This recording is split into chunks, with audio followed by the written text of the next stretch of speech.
A whopping 60% of U.S. households paid no income tax last year, and that trend is likely to continue this year. In today's Your Money segment, Yahoo Finance's Denitsa Tsekova here to tell us why. Denitsa, fill us in. What's going on?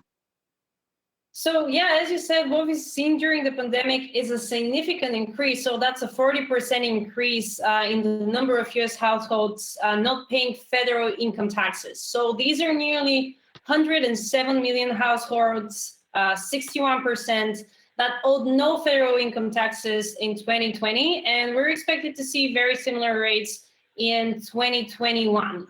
After that, those rates are expected to return to normal.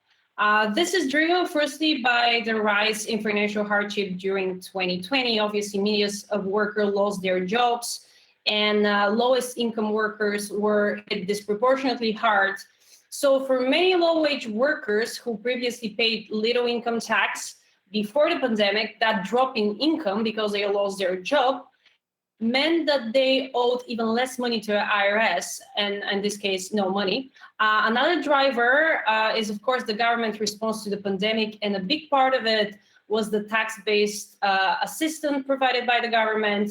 And obviously, the stimulus payments we've talked so much about, two of them were in 2020. And the stimulus checks, when it comes to taxes, they're actually a refundable tax credit. So what they do is they effectively reduce the household's tax liability. So that's a big reason why many households didn't have to pay taxes to the IRS in 2020. And of course, the CTC credits, they were also expanded, the earned income tax credit, and those, they don't have impact in 2020, but they will do in 2021. And similarly, they're both refundable credits, and they reduce or eliminate many households' tax liability for 2021. And we're only talking about federal income taxes. So those families are still paying sales taxes, payroll taxes, and other taxes. So this is only the group of taxes they actually don't pay. Right, good distinction to make. Only federal taxes here, but that still is quite a savings for lots of folks. So tell us which group of taxpayers is actually benefiting from this. Exactly, yeah. Federal and state, in many cases, the rates will be very similar. And the group that benefits the most is families with children. And we're talking specifically about families with children that are low income to mid income.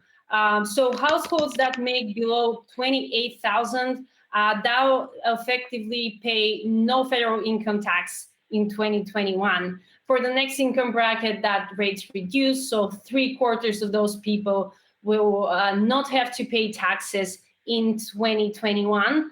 And then as you go up the income ladder, fewer and fewer people don't have to pay taxes.